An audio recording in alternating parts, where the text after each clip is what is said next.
पीले दांत वाली बहू। रंजना कभी ब्रश नहीं करती थी। उसे कितनी बार उसके माँ बाप ने डांटा, लेकिन उसका कोई असर उस पर होता ही नहीं था, जिस कारण से उसके दांत पीले पीले हो जाते हैं। शादी के बाद। अरे बहू, वैसे तो तुझ में कोई कमी नहीं है, पर तेरे दांत इतने पीले कैसे हैं बेटा? कैसे मतलब? कोई सर्जरी थोड़ी ना कराइए। वो तो क्या नाम में ब्रश नहीं करती थी तो पीले हो गए। अब क्या करूं? आप कहें तो लाल करवा लूं या फिर काले? यार ये क्या है, क्यों माँ से लड़ रही हो? लड़ रही हूँ? अरे मैं लड़ रही हूँ या ये बोल रही है कि दांत पीले हैं, पीले। अरे तपस्या थोड़ी ना की है इन्हें पीले करने के लिए। बकायदा ब्रश नहीं किया है 20 साल तक, तब जाकर। छी, कैसी बात कर रही हो? ये उस वक्त तो पीले नहीं थे जब हम लोग तुम्हें देखने आए थे।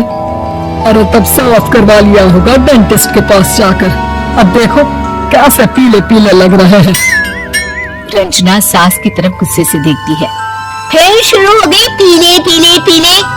अरे पीले तो तब भी थे जब मेरे हाथ का रसगुल्ला उड़ा उड़ा कर खा रही थी और बोल रही थी, लड़की नहीं गुणों का खजाना दे रहे भाई साहब आप। अब वो लोग करते भी तो क्या करते, पीले दांत वाली बहू पल्ले पड़ी थी तो झेलना तो था ही। एक दिन कीर्तन में रंजना गाना गा रही थी। अरे कमला बहन, माँ का द्वार आया तो सब शुद्ध होकर आता है, फिर अपनी बहू को ब्रश भी नहीं कराती तुम। दूर से पीले पीले दांत भक्ति में बाधा उत्पन्न कर रहा है। पर कोई 2 साल के बच्चे थोड़ी ना लेकर आई हूँ मैं बहू बनाकर। अच्छी खासी लड़की है, अरे कैसे करवाऊं ब्रश? ये तो उसे खुद करना चाहिए ना। अब माँ बाप तो इसके जैसे तैसे निपटा दिए, ये नहीं सोचा कि सास कैसे संभालेगी। सास बहू को लेकर घर आ जाती है, लेकिन सोच लेती है कि अब इसे लेकर कहीं नहीं जाएगी। अगली रोज बहू कहती है, अरे क्या हो गया, मंदिर नहीं जाना क्या? कीर्तन का वक्त हो रहा है। मेरी मधुर वाणी से कान्हा जी जागते हैं और सोते हैं। आप तो जानती है ना उनकी भक्ति में कितना मन लगता है मेरा। वो क्या है ना, तबीयत ठीक नहीं लग रही है मेरी, आराम करूंगी मैं। तबीयत ठीक नहीं लग रही? अभी तो मिथुन के गाने पर नाच रही थी आप, और अब बोल रही है कि तबीयत ठीक नहीं लग रही। अरे भक्ति में मन लगा लो सासू माँ, ऊपर जाना है, क्या मुंह दिखाओगी आप? हाँ? सास को बहू की बात पर गुस्सा आ जाता है। मैं क्या मुंह दिखाऊंगी, इसकी चिंता तो ना कर, समझी?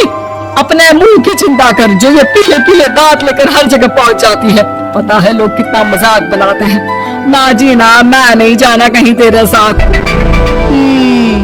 तो ये बात है, कोई ना, मत जाओ, मैं अपने कमरे में ही बैठकर भक्ति कर लूंगी। ऊपर वाला दांत थोड़ी ना देखता है, मन देखता है, भावना देखता है। और अरे बस बस, तू सब कुछ दिखा, बस ये सफेद चमकदार दांत ना दिखाना किसी को, है? जा यहाँ से। बहू को सास की बात का कोई फर्क नहीं पड़ता, वो तो जैसी थी वैसी ही रह जाती है। सुबह नहाकर किचन में खाना बनाना, फिर खाना खाना, कीर्तन भजन करना और सो जाना। एक दिन, माँ जी मैं सहेली के घर जा रही हूँ, शाम को लेट आऊंगी। हाँ, तो जाना, मैंने कौन सा तेरी आरती करनी है घर पर बैठकर। रंजना सहेली के घर जाती है, जहाँ वो पार्टी में जाने की तैयारी कर रही होती है। अरे शिखा, कहाँ जाने की तैयारी कर रही है? मैं गलत वक्त पर आ गई क्या? अरे नहीं यार, हम तो सही वक्त पर आई है। मैंने ये साड़ी और ज्वेलरी निकाली है यार, शाम को इनके ऑफिस की पार्टी में जाना है। बताना कैसा लग रहा है ये सब? नहीं यार, इस ड्रेस के साथ तो वो वाली ज्वेलरी अच्छी लगेगी। हाँ सही बोल रही है, मैंने ध्यान ही नहीं दिया। इसे तो हमेशा से मस्त फैशन सेंस रखती हैं। तो बड़ा जाती होगी ना पति के साथ पार्टी में। रंजना कुछ नहीं बोलती, बस सोचती है कि यार काश ये बात सही हो जाती, पर मैं क्यों नहीं जाती पार्टी में? क्या इन लोगों की कोई पार्टी होती नहीं होगी? रंजना घर आती है और रात में पति से सवाल करती है, एक बात बताइए, आप मुझे किसी पार्टी में क्यों नहीं ले जाते? क्या आपके यहाँ ऑफिस में पार्टी नहीं होती? पति बेचारा क्या कहता कि दांत पीले हैं तुम्हारे इसलिए। अरे कोई पार्टी होती नहीं हम लोगों के ऑफिस में, तो कहाँ से लेकर जाऊं? और मार्केट, मॉल, कहीं वीकेंड घूमना, कहीं तो अरे यार सारे हफ्ते में एक छुट्टी मिलती है, तो सोचता हूँ कि आराम ही करूँ। क्यों? रंजना मन मार के रह जाती है। पहले कभी सास के साथ मंदिर जाया करती थी, लेकिन वो भी सास ने ले जाना बंद कर दिया। घर बैठी बैठी रंजना बोर हो जाती है। तभी उसे आइडिया आता है और वो मायके जाने का सोचती है।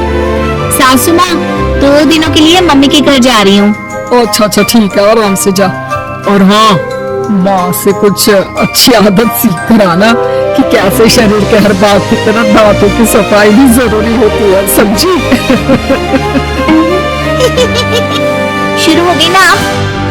वो लोग आपकी तरह नहीं है कि छोटी छोटी बात का बतंगड़ बना दे। उन लोगों के लिए मैं मायने रखती हूँ, ना कि मेरे पीले पीले दांत। रंजना माँ को बिना बताए उन लोगों को सरप्राइज देती है, लेकिन जैसे ही वो दरवाजे पर पहुंचती है, अंदर देखती है कि घर वाले कहीं जा रहे होते हैं। अब माँ, काश रंजना दीदी के दांतों वाली प्रॉब्लम नहीं होती, तो वो भी हम लोगों के साथ चलती ना बुआ जी की बेटी की शादी में। हाँ बेटा, लेकिन अब उसे कौन समझाए कि उसको उसके पीले दांत नहीं दिखते, लेकिन उसके आसपास के लोगों को कितना एम्बैरेसिंग फील कराते हैं। मुझे तो कितनी बार उसके स्कूल की टीचर ने शिकायत की कि उसके साथ कोई लड़की बैठना भी नहीं चाहती, और ना ही कॉलेज में कोई उससे बात करना चाहता था। लेकिन पता नहीं क्यों उसे ये बात समझ में ही नहीं आती। कोई कमी नहीं है उस लड़की में, बस यही कि दांत पीले हैं। वो तो भला हो जीजाजी और उनकी माँ का, जो दीदी को जैसी है वैसे ही रखा हुआ है। रंजना को अपने घर वालों की बात सुनकर बहुत दुख होता है। वो सोचती है कि वो क्या करे, लेकिन फिर वो सीधा डेंटिस्ट के पास जाती है, अपने दांत चमकाती है और कसम खाती है कि वो रोज ब्रश करेगी। और क्या हो गया? तुम तो 2 दिन के लिए गई थी ना, तो कोई ना, अच्छा चलो आ गई तुम। रंजना सास के सामने आकर खड़ी हो जाती है और पूरी स्माइल करती है, उसके चमकदार दांतों को दिखाती हुई।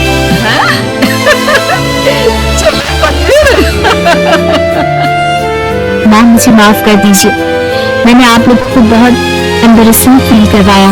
मैं आज से रोज ब्रश करूंगी।